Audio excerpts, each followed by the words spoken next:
Cette semaine, j'ai rencontré deux entrepreneurs ici à Bangkok, âgés de moins de 30 ans, et qui ont développé une activité très tôt dans leur vie.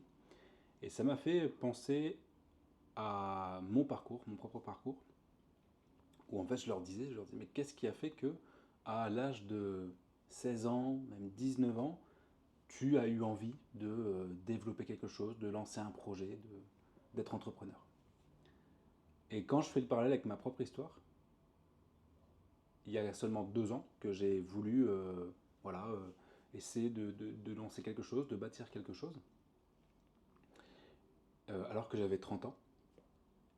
Et j'ai cette réflexion là, actuellement sur qu'est-ce qui a fait que ces personnes-là, très tôt dans leur vie, ont eu un déclic, et que moi, le déclic a été beaucoup plus tard. Je fais cette vidéo sans script, donc pour qu'elle soit un témoignage sincère et honnête de ce que je vis. Je m'appelle Lucas, je fais une vidéo par jour. On parle sur cette chaîne, on parle d'entrepreneuriat, on parle de relations, que ce soit la relation avec soi-même ou relation avec les autres, et puis on parle également du lien entre le corps et l'esprit. Et ces deux entrepreneurs qui ont bien réussi, qui sont en train de bien réussir en tout cas, euh, le premier a commencé aux alentours de 19 ans, je crois, 18-19 ans, et le deuxième un peu plus tôt, aux alentours de 17 ans. Et, et je leur disais, mais j'aurais demandé, mais qu'est-ce qui a fait que tu as voulu t'as voulu te lancer, t'as voulu essayer tout ça quoi. Et je pense que donc ce sont des personnes qui sont plus jeunes que moi.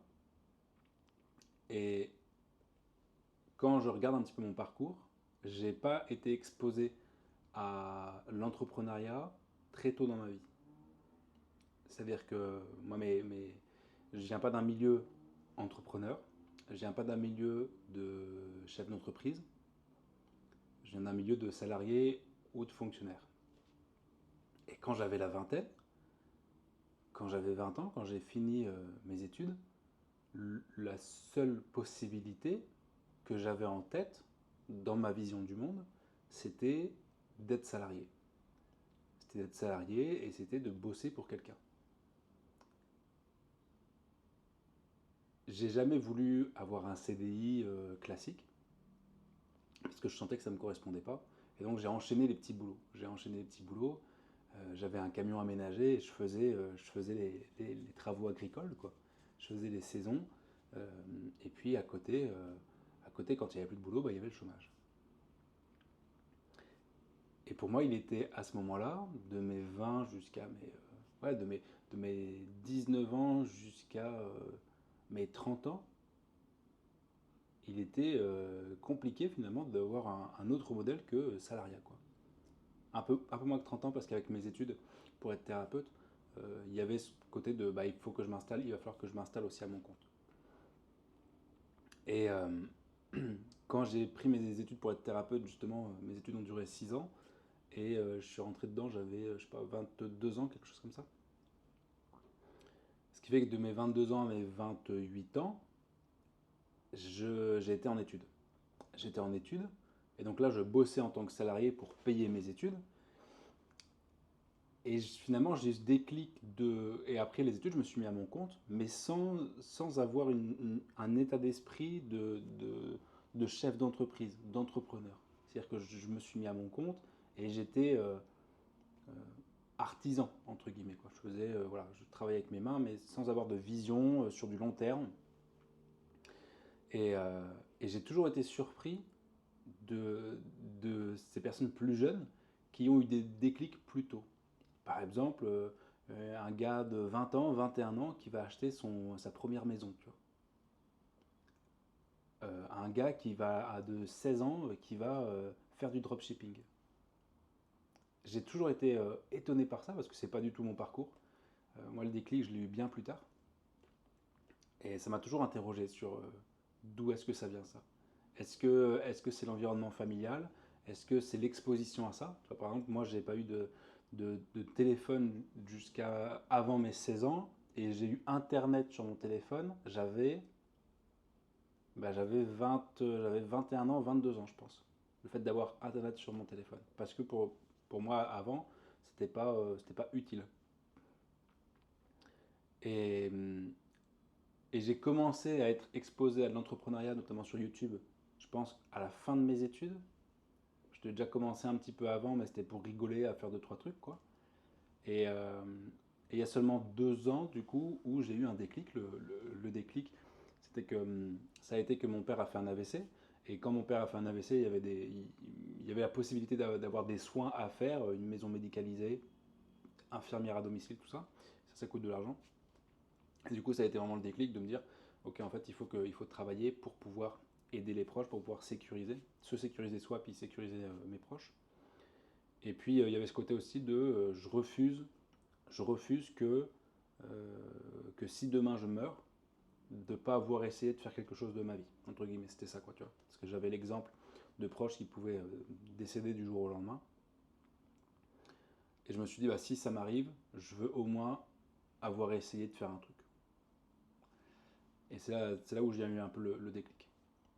Enfin, c'est même carrément le déclic. Et j'ai toujours ouais, été là, bouche bée, hier, pareil, bouche bée, je rencontre un gars là, hier, un entrepreneur, et ah ouais, 24 ans. Ah ouais, super, super niveau, trop bien. Investissement dans de l'immobilier avec des investisseurs, des trucs. Vraiment, vraiment, vraiment cool, tu vois.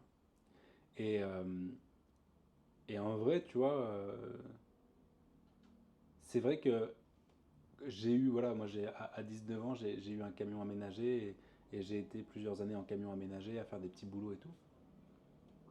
Et je me dis, si j'avais été exposé à l'entrepreneuriat puis j'avais eu ce déclic plus tôt, bah, du coup, ce serait différent, quoi. Mais c'est comme ça, les parcours de vie sont tous différents.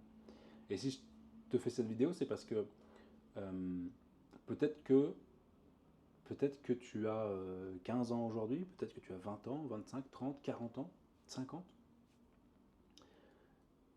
Et en fait, il est jamais trop tard pour commencer. Il est jamais trop tard pour se lancer. Il est jamais trop tard pour développer des choses que tu aimes. Et j'ai un pote là, il a la quarantaine.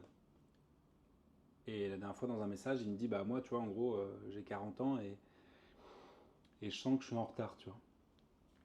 Et ce fait de je suis en retard, je le ressens aussi. Je le ressens aussi en mode, putain, quand je vois des jeunes de 25 ans multimillionnaires et tout, ou même de 20 ans. Mais maintenant, ce qui est fou, en fait, c'est que avec YouTube, il y a des jeunes de plus en plus tôt, ils font des trucs de ouf. Tu vois. Il y a des jeunes de 15 ans, de 16 ans, qui font des dizaines de milliers d'euros par mois, quoi. C'est un truc de ouf. En vrai, je pense que c'est jamais arrivé dans l'histoire de l'humanité. Et aujourd'hui, il y a une accumulation de capital qui peut être rapide comparé à avant et de plus en plus tôt, quoi. De plus en plus tôt. Et du coup, quand tu te rends compte de ça, bah, tu dis, waouh, en fait, j'ai grave de retard et tout, mais ça dépend ce que tu cherches, quoi. Ça dépend ce que tu cherches. On a tous un chemin de vie qui est différent et on part pas tous avec les mêmes cartes à la base, avec le même jeu en main, quoi. Et, euh, et on en parlait sur une vidéo la dernière fois, je t'avais fait une vidéo sur le fait de se comparer, que ça crée du cortisol, et que le cortisol t'emmène du stress, et du coup du mal-être. Et en fait, c'est ça, si tu te compares avec des gens voilà, qui sont multimillionnaires à 20 ans, bon bah, ouais, bah, du coup, tu vas pas être très bien, quoi. Et alors, soit ça va te donner envie de travailler plus, ou soit ça va te dégoûter, quoi. Et, euh, et là, je suis dans cette recherche, moi, de kiffer juste le moment présent, juste le fait d'être en vie et de faire des choses que j'aime, finalement. Peu importe le résultat qu'il y aura derrière.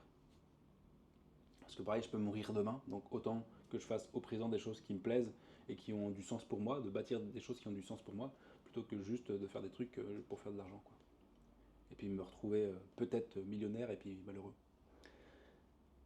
Et, euh, et je pense qu'il faut vraiment travailler sur ça, si tu ressens ce truc de je suis en retard, je suis pas assez bon et tout, de vraiment se remettre au présent, de c'est pas grave s'il y a des personnes qui ont atteint les objectifs que je voulais atteindre plus tôt.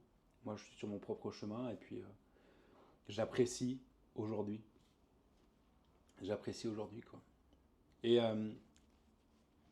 il y a un phénomène cérébrale qui se passe hein, quand on est jeune, c'est-à-dire qu'il y a une maturation du cerveau qui se finit en général, le cortex préfrontal, il finit d'évoluer jusqu'à 25-30 ans, il me semble. En tout cas, c'est la partie du cerveau la plus longue à maturer, à se développer. Et ce qui fait que quand tu as 16 ans, 17, 18, 19, et bah, ton cerveau il n'est pas tout à fait encore fini. Ce qui fait que tu as euh, une inhibition qui est pas tout à fait là. C'est-à-dire que tu vas, dans l'entrepreneuriat, tu vas pouvoir essayer plein de trucs, tu vois. Et on en voit hein, des jeunes qui font plein de trucs, qui essayent de lancer des, je sais pas, des marques de vêtements, des agences, plein de trucs, plein de trucs.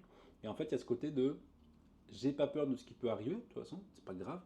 Et puis on y va, quoi. Il n'y a pas d'inhibition. Il y a vraiment, on y va, on y va, on y va. Et je pense que c'est plus compliqué après parce que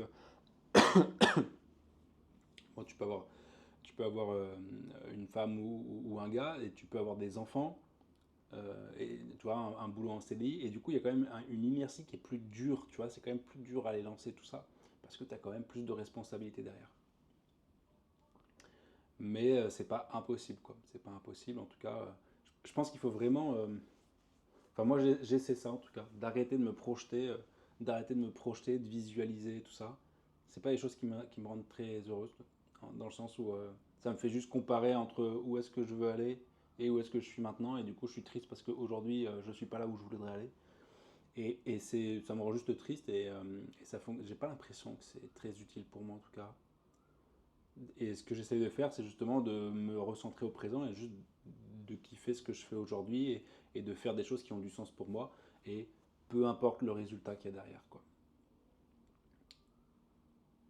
Parce qu'au final, le résultat, il doit être au présent et puis de ce que je ressens au présent aujourd'hui et de comment je me sens épanoui, de comment je me sens heureux au présent aujourd'hui, quoi. Et j'imagine que c'est comme ça que, qu'on a un avenir un futur qui nous plaît. En tout cas, moi j'ai essayé d'aller vite chercher un avenir et puis d'être malheureux au présent.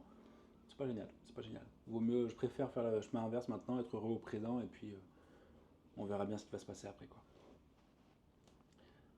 Et je pense que peu importe l'âge, il faut vraiment kiffer ce qu'on a au présent et puis faire des choses qui ont du sens pour nous et puis entre guillemets, peu importe le résultat qu'il y aura derrière, peu importe le temps que ça va prendre, peu importe si on va y arriver à un moment donné. C'est une leçon d'humilité aussi. Hein, on apprend à se dire, bah voilà, il y a des choses que je ne contrôlerai pas, il y a des choses que je ne contrôle pas. Il y a quand même un facteur chance. Il y a quand même un facteur chance dans toutes ces histoires-là. Il y a du travail, il y a de la discipline, il y a aussi de la chance. Et la chance, malheureusement, on peut pas. On peut essayer de mettre en place toutes les conditions pour que ça apparaisse. Mais il y a quand même un truc qu'on ne maîtrise pas complètement. Alors que ton état d'esprit au présent, le fait de faire des choses que tu apprécies, qui te nourrissent aujourd'hui, ça, tu peux déjà plus le maîtriser. Et donc, peu importe finalement l'âge auquel on veut se lancer, où on est aujourd'hui, où tu es aujourd'hui, peu importe si à la fin ça donne tel résultat ou tel résultat, le simple fait de faire les choses au quotidien va te transformer et doit te donner de la gratification, doit te donner euh, du sens finalement.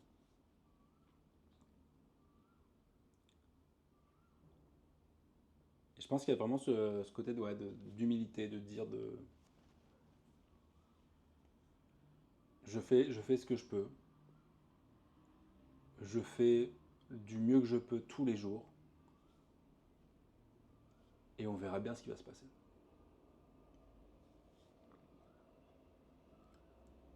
Ça apprend ouais, à revenir au présent. Tu vois. Qu'est-ce que aujourd'hui je peux faire qui va. Qu'est-ce qui aujourd'hui je peux faire qui va me nourrir, qui va ouais, me rendre m'épanouir, me donner du sens finalement. Et ces petites actions, enfin ces choses tous les jours, tous les jours, tous les jours, tous les jours, peut-être qu'à un moment donné ça donnera quelque chose. Et t'as des. Tu vois, j'ai commencé à lire la biographie de Arnold Schwarzenegger. Je crois que c'est Total Recall, ça s'appelle. C'est un pavé, hein, il doit faire plus de 500 pages le truc, j'ai commencé. Et lui, il est vraiment dans un truc de. on- on- il a sa vision, il sait exactement ce qu'il veut faire. Et au quotidien, au quotidien, il est là et il fait quelque chose qui a du sens pour lui, quelque chose qu'il apprécie. Et c'est ces petites choses au quotidien qui, petit à petit, se combinent, se combinent, se combinent et font qu'à la fin, il a réussi à atteindre son objectif.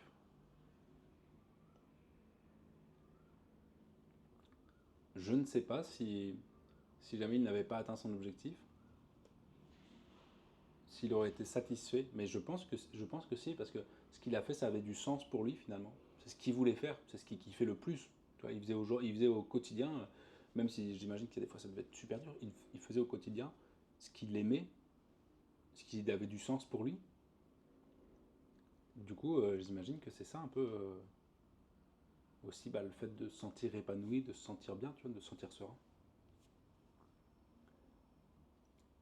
Ouais, je pense, peu importe l'âge auquel on veut se lancer, ou peu importe les résultats où on en est actuellement, il y avait une personne qui m'avait dit on est tous sur un chemin différent et on avance chacun à notre rythme, quoi. Et vu qu'on part pas avec les mêmes cartes en main à la base, bah voilà, il y a des rythmes qui sont différents, quoi. Et faut éviter de se comparer, faut éviter d'aller regarder l'autre et tout machin. Faut s'en inspirer, mais il faut pas se dénigrer par rapport à ça. Et puis il faut vraiment accepter et, et aimer le chemin qu'on fait tous les jours, quoi. Peu importe le résultat que ça va donner à la fin. C'est en tout cas ce que j'essaye de travailler en ce moment. Et pour le coup, ça me rend beaucoup plus épanoui, beaucoup plus serein. euh, beaucoup plus serein. Parce qu'en fait, ce qui se passait, c'est que moi, j'étais plus du tout au présent, j'étais vraiment dans un futur où je me disais, il faut que j'ai ça, il faut que je fasse ça et tout machin. En fait, je n'avais plus aucun contrôle sur mon quotidien, plus aucun contrôle sur ma vie. Parce que je me disais, putain, je me disais toujours, waouh, mais putain, mais si je suis là aujourd'hui, c'est parce que je devrais pas être là aujourd'hui, je devrais être ailleurs, je devrais faire autre chose, machin et tout. Et en fait, j'avais plus aucun contrôle sur mon quotidien. Et on l'a vu dans une vidéo que je t'ai faite. Le sentiment de contrôle sur son quotidien, c'est ce qui va t'apporter une paix intérieure. Et, euh, et là, aujourd'hui, le fait de faire ces vidéos-là, notamment, ça a du sens pour moi. Et du coup, je me sens beaucoup plus en contrôle sur mon quotidien qu'avant. Alors que je travaille beaucoup moins. Concrètement, avant, je passais 8 heures, 10 heures par jour devant mon PC à faire des trucs en me disant il faut que je fasse ça, il faut que je fasse de l'argent, machin et tout. Et je détestais ce que je faisais, vraiment, je n'appréciais absolument pas. J'étais enfermé, prisonnier par l'entrepreneuriat, prisonnier par mes désirs, mes ambitions, tous ces trucs-là. Et aujourd'hui, à travers ces vidéos-là, à travers d'autres choses que je fais, qui ont du sens pour moi, et ben je me sens beaucoup plus en contrôle de mon quotidien et j'apprécie beaucoup plus le fait de vivre aujourd'hui qu'avant où j'étais dans le forçage, dans le il faut faire plus, il faut faire plus, il faut faire plus. C'est une déconstruction. C'est une déconstruction, c'est enlever ces couches-là de j'ai cru que j'étais, j'ai cru que je voulais devenir, puis en fait on s'en fout, il faut juste être qui on veut être au quotidien et puis on verra bien ce qui va se passer après. J'espère que cette vidéo vous a plu. Je vous laisse liker, commenter, vous abonner. Vous pouvez commenter, tiens, comment est-ce que vous êtes senti, vous? Est-ce qu'aujourd'hui vous kiffez votre quotidien? Est-ce que vous vous sentez en contrôle de votre quotidien ou pas? Prenez soin de vous. On se voit demain. Je fais une vidéo par jour. Une vidéo par jour. Allez, on se voit demain. Ciao, ciao.